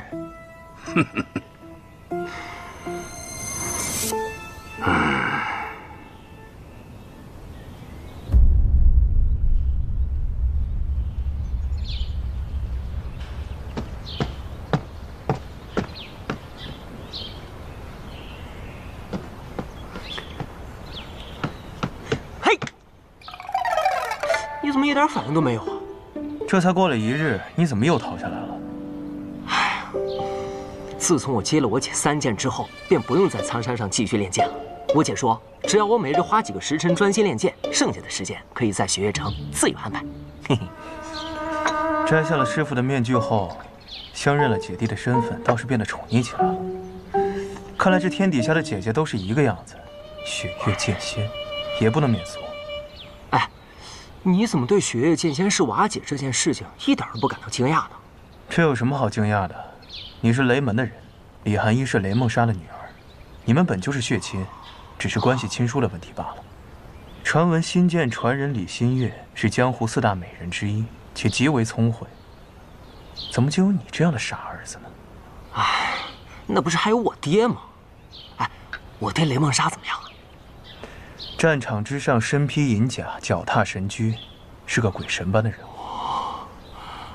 那战场之下呢？话痨起来闯祸，琅琊王对其十分头疼。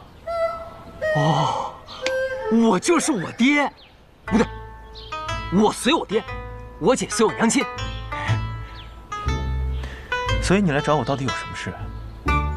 哦，对了，你对雪月剑仙是我姐这件事情不感到惊讶，我还有一件事情一定让你惊讶到下巴都掉到地上去。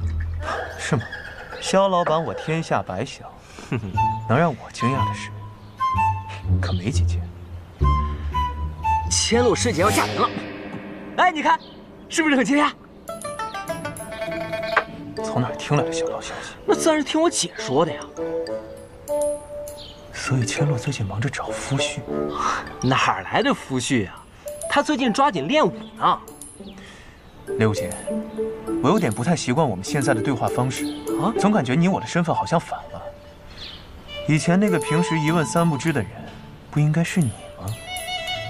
哎，那是平时我都让着你的。哎呀，罢了罢了，我就一口气说完。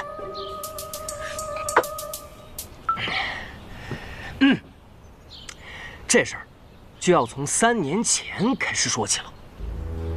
那年千落师姐及笄，江南段家少主前来求婚，请了10个门派的长老，段家上下3辆马车的聘礼来雪月城订婚。那3城主自然是看不上段家那小子了，于是想了一个缓兵之计。莫不是比武招亲？哎，你不是不知道吗？有点脑子的人都能猜得出来。啊，你说的没错，的确是比武招亲，而且算到现在，就是3日之后。既然是他们比武招亲，司空千落亮我做什么？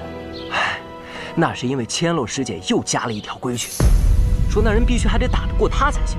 那段家自然是不同意了，说什么女子嫁夫须得温婉庄闲，不应该执迷于舞刀弄剑之事。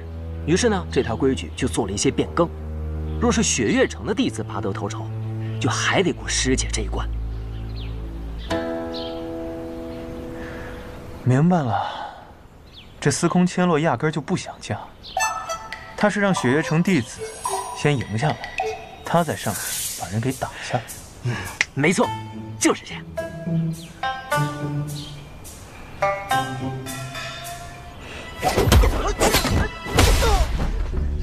你们这一个个家伙，平时不好好练武，一到关键时刻，就这么不堪一击。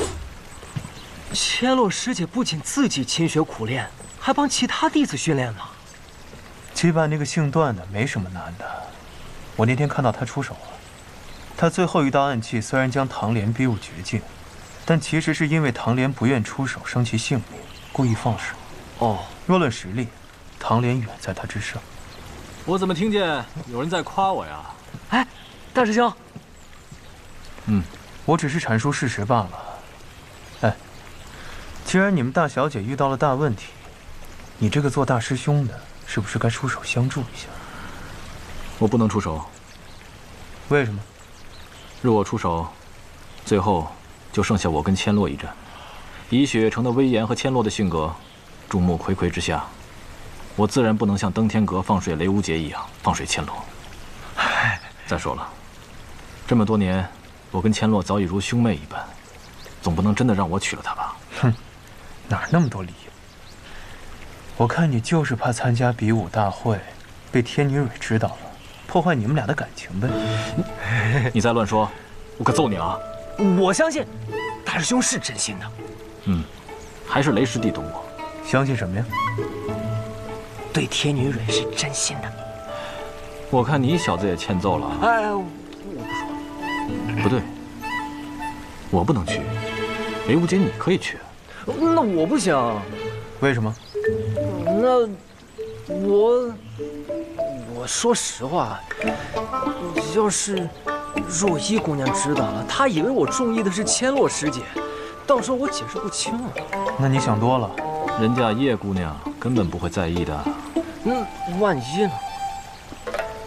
你们在聊什么呢？我们在聊，想让雷无节帮你打擂台。啊！本小姐的事儿，要你多管闲事儿。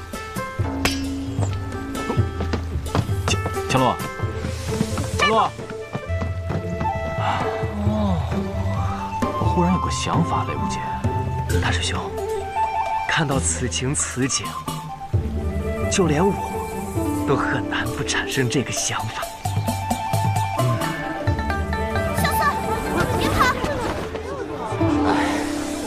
这才刚刚消停几天呢，又开始了。我这个女儿啊，我倒不这么认为。他们这个年纪，越喜欢一个人，就越喜欢跟他作对。只可惜3天后的比武招亲，我还没有想到一个万全之策。实在不行就耍赖吧。耍赖这个事儿，大城主老干，你不妨试一试。他耍赖是因为有我在后面给他收拾烂摊子，我要是耍赖的话，那整个雪月城的威严可就荡然无存了。难不成真的让千洛嫁出去了？千洛要嫁，一定要嫁给她自己喜欢的人。这个事情交由我来办。我左看右看，整个雪月城能够出战的，确实是你那个弟子，骆明轩。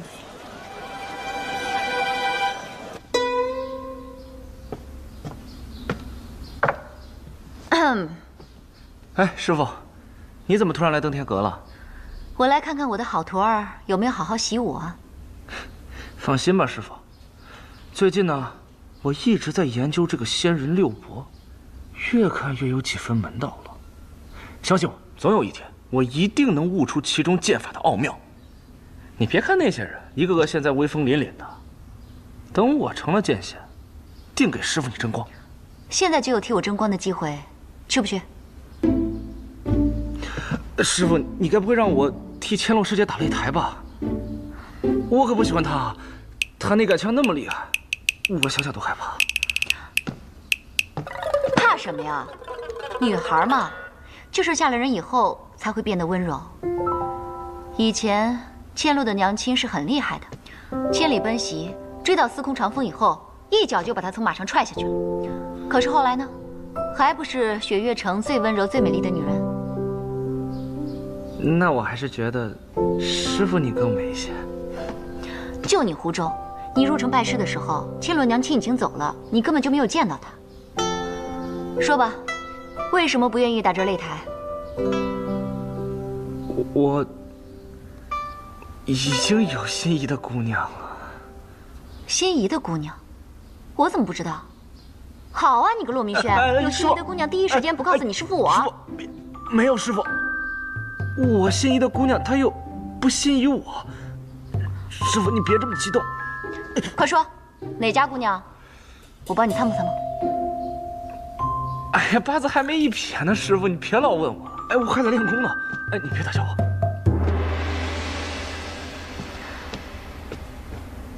师傅这是受司空长风所托，实在是没有办法了。要不这样，你把他们都打下去，然后你输给千洛不就得了？真的可以这样？这次稍稍不这么卖力，不就输了？这么快就回来了？搞定了。好。怎么，不高兴的样子？不是因为这件事情。又发生什么事了？有贵客要来雪月城。既然是贵客，又为何一筹莫展？因为这位贵客，他姓萧。此时此刻，雪月城应该收到信了吧？殿下，你说雪月城收到信件后，会不会把萧楚河藏起来？雪月城或许有这样的想法，不过以楚河的性格，他是绝对不会再躲藏起来的。可是他已经藏了很多年了。他既然选择了踏入雪月城，就不会在意被我们发现，更不会再示弱了。难道殿下还真的想把萧楚河带回天启城吗？本王身上可是带着父皇的口谕。可想说什么就说吧。藏民深知殿下重情重义，可还恳请殿下好好想一想，这萧楚河为什么偏偏在这个时候出现在雪月城？又怎会引得司空长风要亲自点名收他为徒？雪月城以前是效忠琅琊王的，萧楚河他也一定会利用这一点，请殿下恕属下谏言。萧楚河夺嫡之心昭然若揭，他若是回到了天启，很多事情本王无法改变，更何况城中的那个人，或许真的不是楚河呢，真的只是萧瑟，一个客栈的老板。殿下，起来吧，给雪月城再传封信。此行我们入城，不能加以任何阻拦，不能告诉任何人。我们悄悄地入城，去会会这个叫萧瑟的男人。找了半宿的人，应该是孤才对吧？天臣不敢。很久没与国师对弈了，但观国师这棋路，却较之前浑然不同了。圣上明鉴。天臣最近确实有些感悟。将来，世间万般诸法，千变万化，唯阴阳平衡不破。这阴阳，既在方圆天地之中，也在这黑白经纬之间。是冲是挡，是追是放，奇招万千亦不过，输赢两种结局。对弈之人，也不过得失两种心态。国师何时学会含沙射影了？天臣不敢。哎，话都说开了，那就继续说下去。质子之事，国师以为孤得了什么，又失了什么？天臣斗胆，圣上失了一枚质子，得到了国之安定。人心之道义。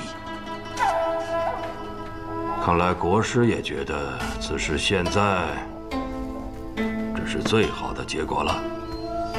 天臣是这么认为。哼哼，还有一事。一事？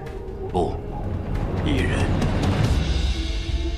孤听说，他也出现在此事之中了。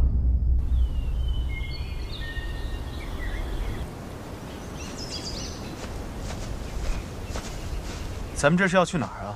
那自然是去雪月城啊。你确定这条路是对的？嘿，放心吧，唐师兄去执行别的任务了。临走前，我让他帮我画了份地图。看，就这个，这次肯定不会错的。哼，但愿吧。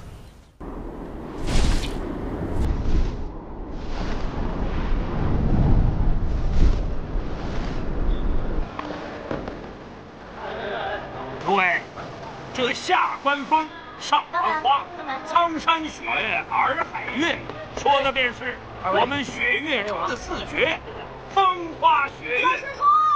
诸位有所不知啊，这雪月城除了这四绝之外，还有一绝，您就不见了。这江湖人士想要拜入雪月城，首先要闯这登天阁。哎，不好意思，借过一下。想当年，这混江湖的老乞丐徐维，一口气登上了登天阁10层啊！这下得阁来，讨了碗酒，喝罢酒，提着他那破棍子，再次登上登天阁，又连登了5层啊！上来这个，师叔就在这儿啊！没事。走了走了，哎，不许你出来！再听我的，就出来！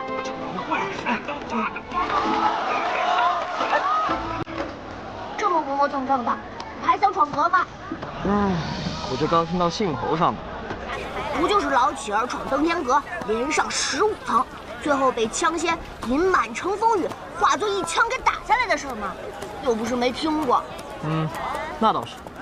不过啊，之前咱们在望城山上听到的，那叫传说。现在，在这雪月城登天阁下听到的，这才叫故事吧？懂不懂啊你？哼，装模作样。回去我就告诉师祖，我就跑来雪月城闯登天阁。萧瑟，我就要去闯登天阁了，你不给我点鼓励就算了，你还臭着一张脸，你想什么呢？你还好意思说呀？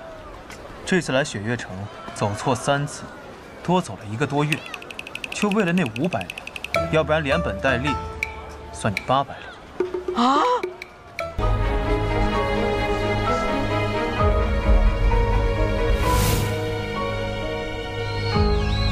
当年我持枪站在阁顶，满城风雨化为一枪，可有此风采？一半都没有。唉，输了呀！世人皆称我为枪仙，可哪有呼风唤雨、乘云驾鹤来的有气势？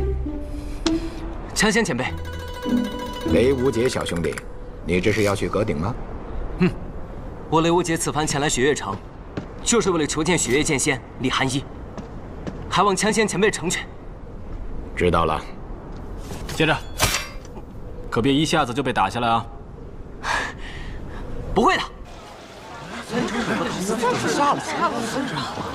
阿爹，大师兄。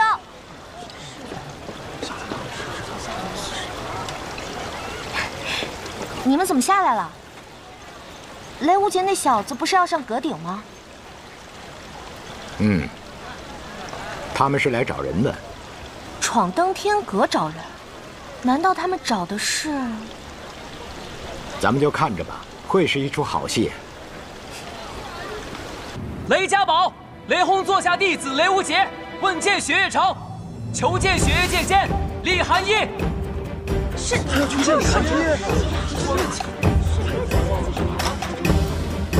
雷家宝，雷轰座下弟子雷无节，问见雪月城，求见雪月剑仙李寒一。爹。雷家宝，雷轰座下弟子雷无节，问见雪月城，求见雪月剑仙李寒一。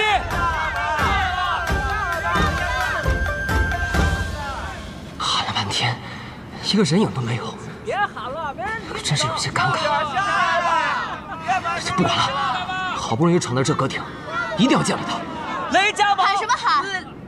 吵死了！问剑雪月城，就凭你手里的这把杀猪剑，这是纱布剑。我现在已经来了，你出剑吧，让我看看。你到底有什么底气说出“问剑雪月城”这句话来？好。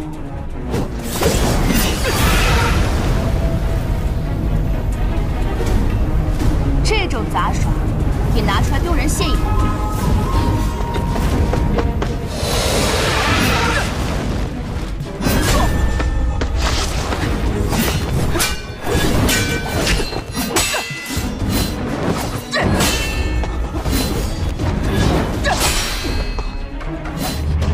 你的剑技橙子雷轰，大开大合，威力不俗，确实需要更扎实的基本功，不然就会破绽百出。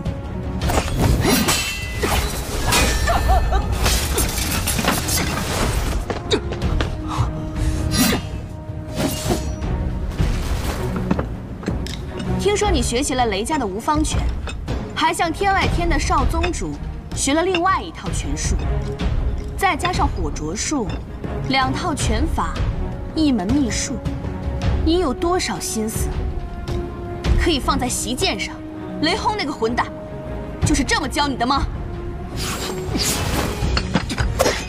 师傅说了，行走江湖，艺多不压身。一派胡言！行走江湖，一人一剑，足矣。看好！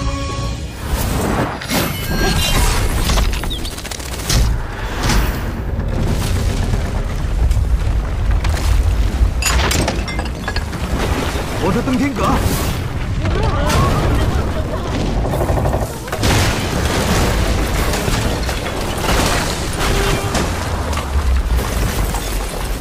李寒一，你这个混蛋！混蛋！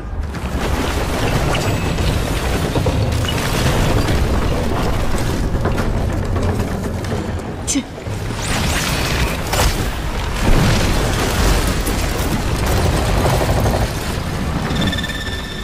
这就是剑仙一剑的威力。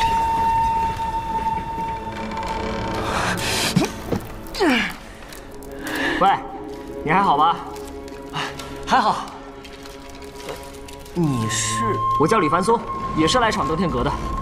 哦，你好啊。嚯，这就是剑仙一剑的威力，真是看得我起了一身鸡皮疙瘩，真想亲自接这一剑。会有机会的，我去了。问剑雪月剑仙李寒一，哎，这来闯阁的是我，你要问剑剑仙，得从第1层登起啊。望尘山赵玉珍门下弟子李凡松前来拜会雪月城，问剑雪月剑仙李寒一，请雪月剑仙赐教。无量剑，是无量剑。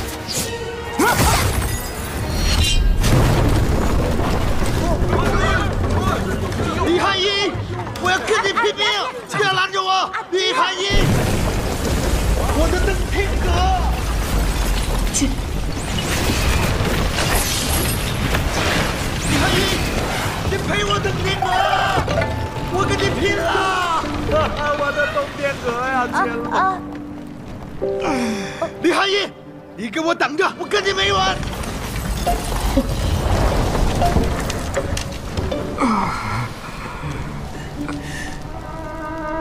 哎，胸太可还好，好疼。哎，打不过，是打不过。要不，哎，咱俩一起上。好啊，一起上。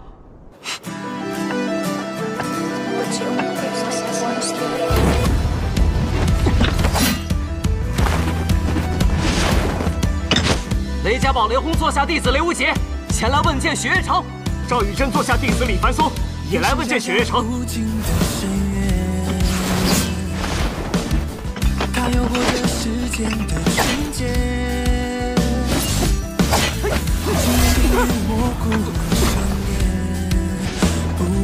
剑剑九流步。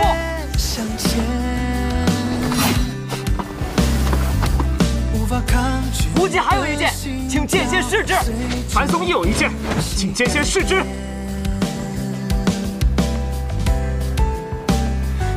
下一个开始燃烧，照亮整个黑夜。剑名：烈火轰雷。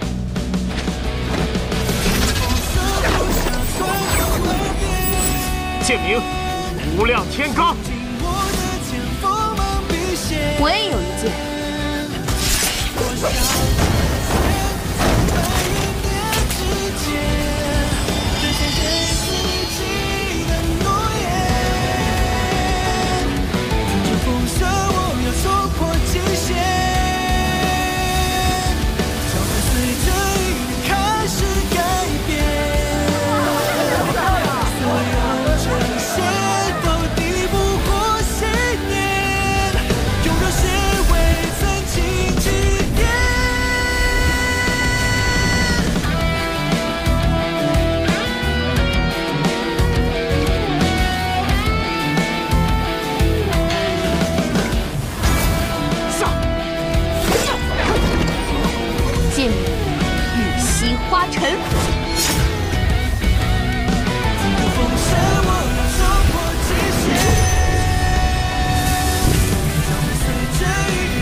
雷无极，是你，陆明轩师兄。哎呀，你小子跟着二城主上山修炼，一走就是10日，可让我好找。你欠我那300两银子，什么时候还回来？输了的人还有资格要钱？别给我丢人！你是雷无极吗？啊，我是尹落霞。啊，落霞仙子，久仰大名。今日怎么下山来了？你师父呢？我师父闭关修炼，让我先在山下待几日，别影响他。闭关？难道他又要来了？仙子说什么？啊，没事。明轩，晃来晃去的做什么？站没站样？听雨剑，没想到你师父把他传给了你。你知道他的来历吗？师父说这是他早年间的佩剑，但我怎么都拔不出来它。你们知道什么是拔剑的理由吗？你别跑！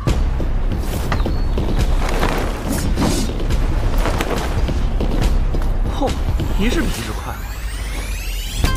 萧瑟，踏云步果然是天下第一轻功，这萧瑟没有半点内力，却有逍遥天境级别的高手所拥有的轻功水准。你给我小心点！知道你划的是什么吗？这是云烟细棉，1000两银子一匹。管你是什么！刘杰，哎，来了！找我有什么事儿？江师弟。哎，我是你师兄，再敢叫一句师弟试试？千洛师姐，你打我萧兄弟干嘛？萧兄就萧兄，哪多个弟子？雷无杰，这没你的事儿，撒手！哎，你是不是想说要打我的萧兄弟，得先问过我？好，我今天不打你的萧兄弟了，我打你！我倒要看，能让雪月剑仙收为弟子的人究竟有多讨厌！